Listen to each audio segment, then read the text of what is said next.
Bom, vamos lá falar sobre o próximo princípio universal do design, affordance.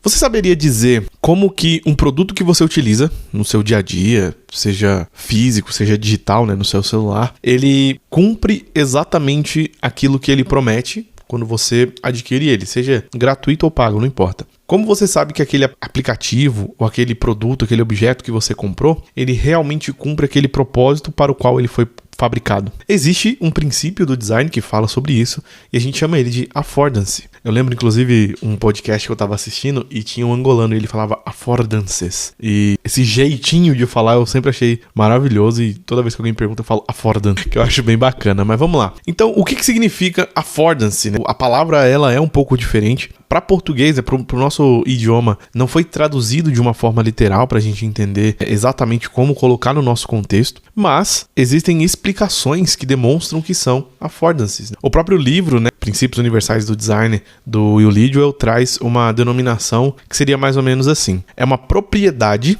em que as características físicas de um objeto ou de um ambiente influenciam a sua função. Então, basicamente, o produto que você vai oferecer, ou que você comprou, ele precisa corresponder com a função para o qual ele foi criado. E quando isso acontece, o affordance, né, o design, ele funcionou bem. Agora, se esse produto, né, que você comprou, que você está oferecendo, ele entra em conflito com a função para a qual ela foi criada, aí o design ele se torna menos eficiente. O livro, inclusive, ele traz dois exemplos. Um eu acho muito interessante, que é o da roda. Se uma roda ela é quadrada e ela foi feita para rolar, as rodas geralmente elas rodam, né? E esse atrito que é criado, né, da roda quadrada faz com que o affordance, o princípio de affordance não seja utilizado, porque a roda vai ter uma dificuldade para rolar. Se você fizer muita força, você vai conseguir virar ela, né? Mas ela não vai rolar.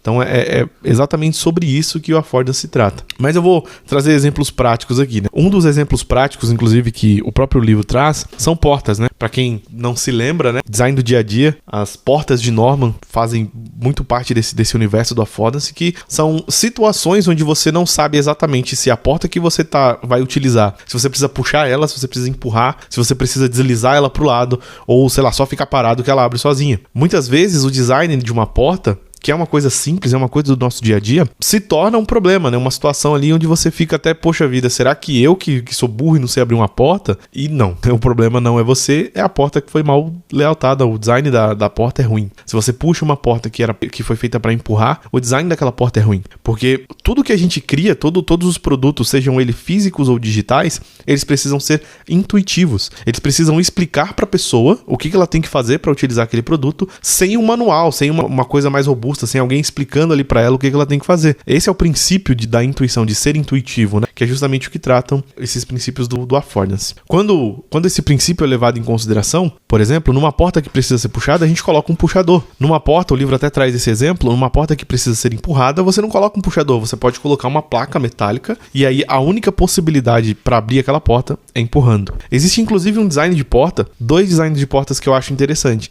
O primeiro da porta giratória do banco, que mesmo travando muitas vezes e aí causando um atrito, né? Muitas vezes você só tem um lado para entrar. Você não consegue entrar pelo lado errado da porta giratória. Algumas sim, algumas que são livres você até consegue, o que também funciona. E outro princípio de porta que eu acho muito interessante são portas, geralmente eles chamam de porta corta-fogo ou porta de saída de emergência, que eles têm uma barra de ferro que, empurrando essa barra, você abre a porta. Não existe outra forma de abrir, você não consegue puxar aquela barra. E por ser uma saída de emergência, geralmente no tumulto, na correria, você só quer empurrar a porta para que ela abra para fora, né? Então é um princípio de porta que eu acho muito interessante também. Então, para você ver que quando a gente fala sobre princípios universais do design, a gente não está falando só sobre a nossa área, a gente está tratando de como as pessoas utilizam aquilo que você está criando. A gente trata de coisas que você utiliza no seu dia a dia que não fazem parte ali da sua rotina de design, mas são coisas do dia a dia. Bom, vou trazer um outro exemplo prático aqui para você entender que para nós brasileiros é bem comum. A gente teve períodos, né, da época da história em que a gente trocou tomadas, conectores de tomada. A gente já tomada reta, tomada de 3 pinos, tomada de 2 pinos. E não muito recentemente foi criada a tomada de 20 amperes. É uma tomada um pouco mais grossa, que geralmente é utilizada, geralmente são 2 pinos ou 3, mas geralmente é utilizada para aparelhos que consomem mais energia. Então, forno elétrico, às vezes micro-ondas, geladeira, máquina de lavar. E essas tomadas, elas foram feitas para que uma carga maior de energia seja adicionada ali àquele aparelho sem danificar o conector. Então, se você tem uma tomada de 10 amperes, por exemplo, numa máquina como essa, ele pode esquentar muito, derreter, enfim. Mas a tomada de 20 amperes, elas não encaixam nas tomadas, né, nos conectores tradicionais que nós temos nas casas, evitando assim que você faça uma gambiarra e coloque uma tomada de 20 amperes no conector de 10 amperes e possa gerar um incêndio na sua casa ou até mesmo danificar alguma coisa. Inclusive, não façam isso, não troquem o conector de 20 amperes, não coloquem um adaptador, não. Compre uma tomada de 20 amperes e coloque no lugar, tá bom? Mas quando a gente pensa nessa questão da affordance, a tomada de 20 amperes, ela serve ao propósito pelo qual ela foi criada. Ela foi criada para ser conectada num conector de 20 amperes. Por quê? Se isso não acontece,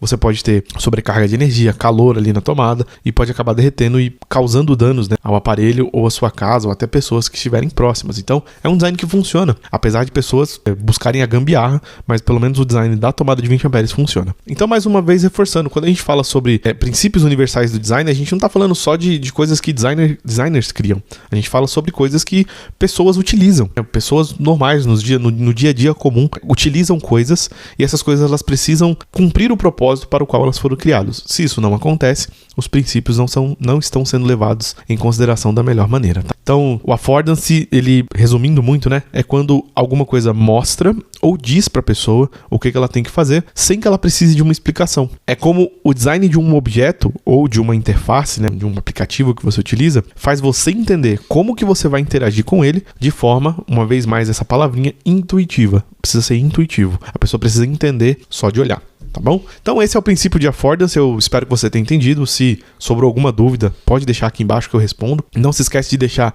um like nesse vídeo, se inscrever nesse canal para continuar aprendendo mais sobre design. Nos vemos no próximo vídeo, um abraço e até a próxima.